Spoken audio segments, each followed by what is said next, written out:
Reka ngusuze kandi nkwifurize gukomeza kugubwa neza cyane ubudahwema kutwereka ko ubana natwe umunsi ku munsi aho urereye hose waba uri mu gihugu cy'u Rwanda cyangwa se hanze y'igihugu cy'u Rwanda.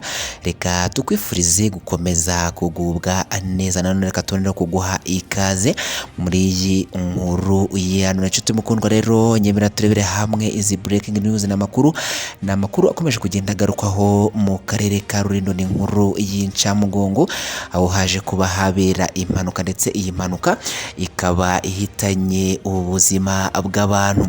Ni inkuru iri kugarukwaho haba mu binyamakuru ndetse no ku mbuga nkoranyambaga zigiye zitandukanye, natwe tukaba tuje kugira ngo tukugezeho update z'iyi nkuru ikomeje kugenda ibabaza abatari bake hano muri kano karere ka Rulindo. Icyo tugusaba ni ugututega amatunda kadutsiza umwanya we muto cyane kugira ngo uze gusobanukirwa neza ibyo makuru akomeje kugenda ababaza benshi muri kano karere ka Rulindo. Mbere yuko tugaruka kuri iyi nkuru ku buryo burambuye, reka twisabire gukanda kuri sabone cyangwa subscribe, ntiwajye gukanda ku nzogera kugira ngo tujye dushyiraho amakuru notification ujye uzibona uri mu ba mbere. Inkuru zacu ujye uzikurikirana gatanu kuri gatanu, kurashare cyangwa se partage aya makuru yasangiza inshuti n'abavandimwe. Ikindi ntiwibagirwe gukora like ujye hasi muri comment usiga igitekerezo cyawe kuko nacyo ni ingenzi cyane. Byiza ubishime ibi nabyo ubineye kugira ngo tubone uburyo dukosora tujye twigeza amakuru acukumburana ubuhanga, amakuru acukumburana ubushobozi ndetse amakuru yizewe cyane.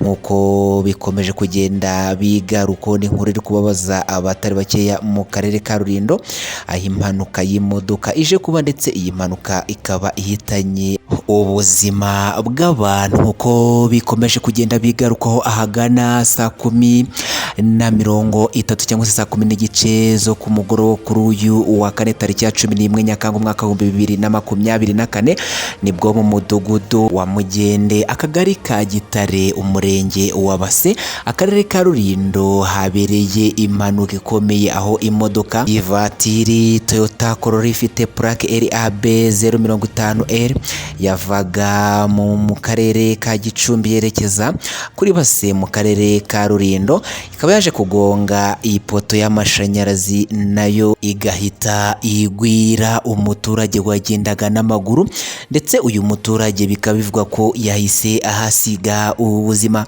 Iyi mpanuka ikimara kuba, abaturage batuye hafi aho impanuka yaje kuba yabera bakaba bakoze ibishoboka byose ngo batabare. Barahagera rero basanga uyu muturage iyi poto yaje kugwira yahise ashiramo umwuka. Bikimara kuba, umunyamakuru w'Igicumbi News dukesha iyi nkuru yahise ahagera asanga uyu nyakwigendera amaze kuvanwa ku ipoto.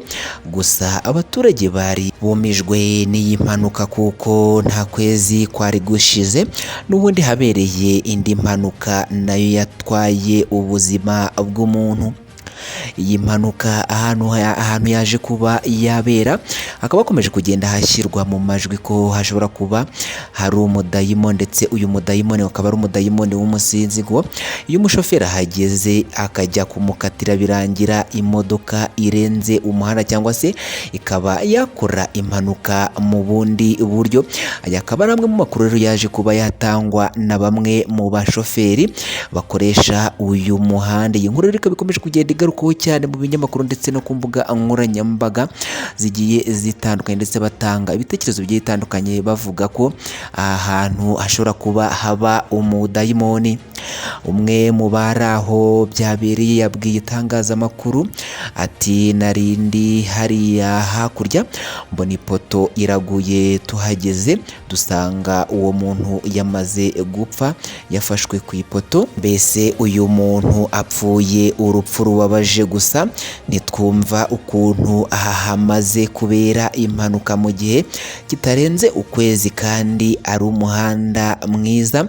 Rero ngo iyi mpanuka ikaba ije kuba ari iya kabiri muri uku kwezi, bikaba bikomeje no kugenda bitera abantu benshi urujijo, bikomeje kugenda bibera muri uyu muhanda. Ndetse iyi mpanuka ikaba yabereye neza aho impanuka y'ubushize yaje kuba yabera, ari naho abaturage bakomeje kugenda batanga ibitekerezo bavuga ko aha hantu hashobora kuba hari umudayimoni, nk'uko abashoferi bakoresha uyu muhanda nabo bakomeje kugenda babitangaza. Umuvugizi wa polisi mu ntara y'Amajyaruguru y'Amajyaruguru Superintendent of Police SP Jean Bosco Mwiseneza yemeza iby'iyi nkuru agira ati aho havuzwe haruguru habereye impanuka ya voiture Tikorora yavaga Gicumbi yerekeza Base agonga ipoto y'amashanyarazi nayo igwira umunyamaguru wagendaga ku ruhande rw'umuhanda ahita yitaba Imana cyangwa se ahita ahasiga ubuzima.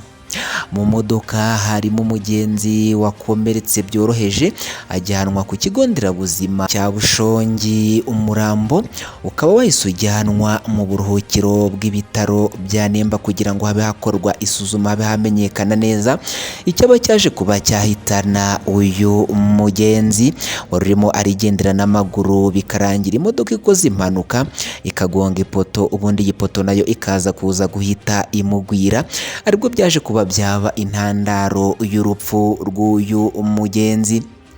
Iyi ni inkuru iri kubabaza abantu benshi muri kano karere ka Rulindo, cyane cyane abo mu muryango w'uyu muntu waje kuba yasiga ubuzima, bikaba bikomeje kugenda bibabaza abatari bakeya. Umurambo rero ukaba wagiye gukorerwa autopsy muri bino bitaro bya Nemba kugira ngo habe hamenyekana icyaba cyaje kuba cyamuhitana. Uwari utwaye imodoka yahise aburirwa irengero cyangwa se yahise ayita arirukanka, akaba ari gukomeje kugenda rero ashakishwa, akaba akomeje kugenda hakorwa iperereza kugira ngo habe hamenyekana ahantu uyu muntu yaba yahise arengera, ndetse hakaba hakomeje no kugenda hakorwa iperereza kugira ngo habe hamenyekana icyaba cyaje kuba cyatera iyi mpanuka. Ibi rero bikaba byakomeje kugenda biba urujijo rukomeye cyane cyane ku baturage baje kubabona buryo ki impanuka yaje kuba yaba, dore ko n'umushoferi yisaburirwa irengero ngo abe yanasobanura icyaba cyaje kuba cyatera iyi mpanuka, dore ko ari we wenyine washobora kuba yasobanura icyaba cyaje kuba cyatera iyi mpanuka, ariko we akaba yahise aburirwa irengero. Yo mpamvu yaba polisi baba abaturage batuye hafi aha ngaho iyi mpanuka yaje kubera, ndetse nabo bahise baza gutabara byihuse, bakaba batewe urujijo n'icyaba cyateye iyi mpanuka, aribyo bakomeje kugenda bibazaho. SP Jean Bosco Mwiseneza yakomeje asaba abakoresha umuhanda gukoresha umuhanda neza kugira ngo hatabaho uburangare bwatuma abaturage bahaburira ubuzima. Yagize ati inama tugira abatwara ibinyabiziga ni ukwirinda uburangare ndetse bakanagira ubushishozi igihe cyose batwaye ibinyabiziga cyangwa se igihe cyose bari kuri vola mu muhanda. Amakuru abaturage bahaye Igicumbi news.com.rw adafite gihamya, akaba avuga ko abashoferi bagiye bavuga ko hariya habereye impanuka haba umuzimu ugaragara mu ishusho y'umusinzi, ngo ku buryo iyo bahageze bashaka akumukatira ubundi bakarenga umuhanda bagakora impanuka ku buryo butunguranye. Iyi rero ni inkuru iri kugenda igarukaho cyane, ndetse benshi byakomeje kugenda bitera urujijo, dore ko ahantu rwari hamaze kubera impanuka mu gihe kitarenze ukwezi. Iyi mpanuka ikaba ibaye iya kabiri ndetse ikaba ibereye ahantu hamwe. Nguko ngayo rero amakuru akomeje kugenda agarukaho muri kano karere ka Rulindo, natwe tukaba twari tuje kugira ngo tugezeho update z'iyi nkuru ikomeje kugenda ibabaza abantu benshi muri aka karere ka Rulindo bitewe n'iyi mpanuka yaje kuba yahabera. Niba ari ubwa mbere ubanye natwe, reka twisabire gukanda kuri sabone cyangwa subscribe, ntibagire gukanda ku nzogera kugira ngo tujye dushyiraho amakuru notification ujye uzibona uri mu ba mbere. Inkuru zacu ujye uzikurikirana gatanu kuri gatanu, kurashare cyangwa se partage amakuru yasangiza inshuti n'abavandimwe. Ikindi ntiwibagirwe gukora like, kujya hasi no muri comment wasiga igitekerezo cyawe kuko nacyo ni ingenzi cyane. Ibyiza ubishime ndetse n'ibindi nabyo ubinenge kugira ngo turunuryo dukosora tujye tukugeza amakuru acukumburanwa ubuhanga, amakuru acukumburanwa ubushobozi ndetse amakuru yizewe cyane. Nakoze kwa natwe rero, ciao ciao, bye bye, amakuru nakagaruka.